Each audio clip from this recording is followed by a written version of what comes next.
भारत की प्राचीन भूमि में एक शक्तिशाली रत्न मौजूद था जो अपने धारक को अपार धन दे सकता था या दुरुपयोग होने पर भयानक विनाश ला सकता था। यह शमनक था, एक ऐसा रत्न जिसे सूर्य देव ने स्वयं आशीर्वाद दिया था। यह सूर्य से भी अधिक चमकीला था और इसमें प्रतिदिन 77 राजाओं के बराबर सोना पैदा करने की जादुई क्षमता थी।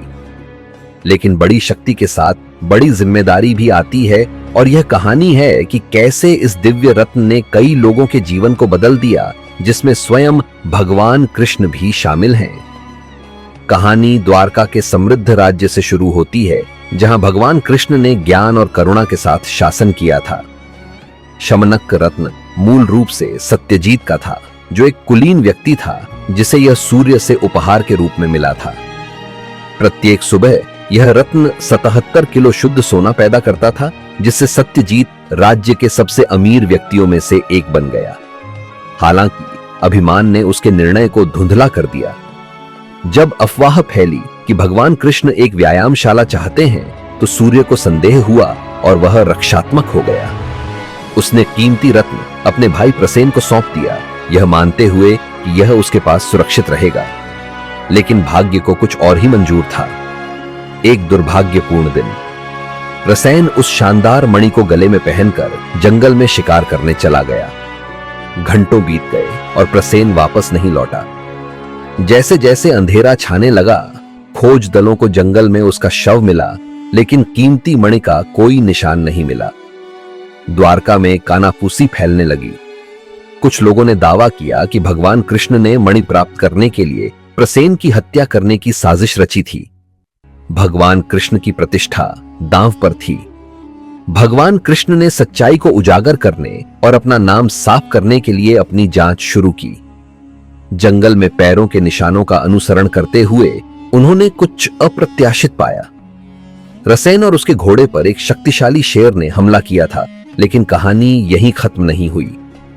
शेर के पैरों के निशानों ने कुछ और भी चौंकाने वाला खुलासा किया। वे एक गहरी गुफा के प्रवेश द्वार के पास गायब हो गए। उनकी जगह एक भालू के विशाल पंजे ने ले ली। उस गुफा के अंदर जांबवान, शक्तिशाली भालू राजा जिसने भगवान राम के साथ युद्ध किया।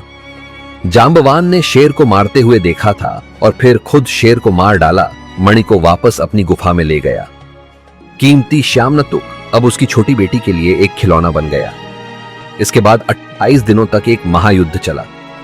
भगवान कृष्ण और जांबवान गुफा के अंधेरे में लड़े। उनके शक्तिशाली संघर्ष की गूंज पर्वत पर गूंज रही थी। जैसे जैसे दिन बीतते गए, जांबवान को कुछ असाधारण एहसास होने लगा।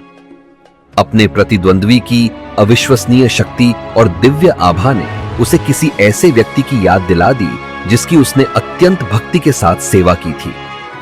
स्पष्टता के एक पल में जांबवान ने पहचान लिया कि वह किसी और से नहीं बल्कि स्वयं भगवान राम से लड़ रहा था, जो अब भगवान कृष्ण के रूप में पुनर्जन्म ले चुके हैं।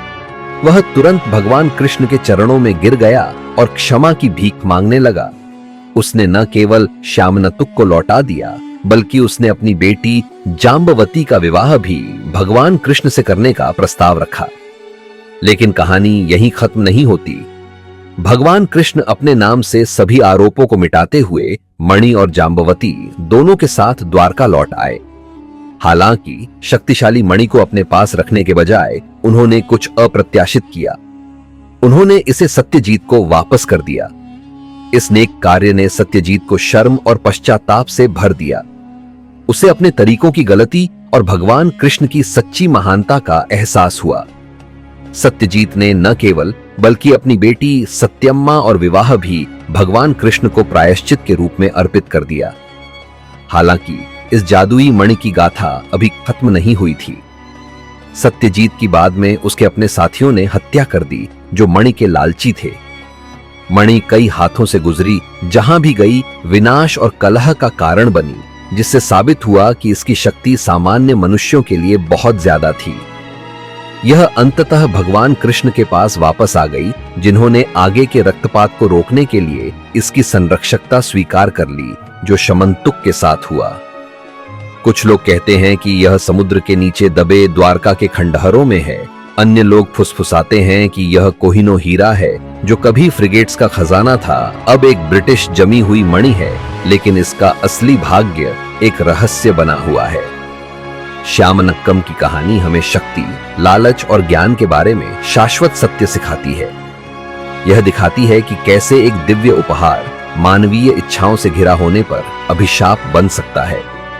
इस कहानी के माध्यम से हम सीखते हैं कि सच्चा धन जादुई मणि या भौतिक धन रखने में नहीं है, बल्कि धार्मिकता और कर्तव्य को बनाए रखने में है।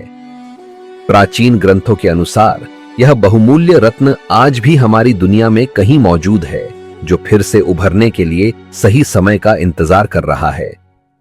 कुछ लोग कहते हैं कि यह एक गुप्त मंदिर में छिपा हुआ है, जबकि अन्य मानते हैं कि यह तभी प्रकट होगा जब दुनिया को वास्तव में इसकी शक्ति की फिर से जरूरत होगी।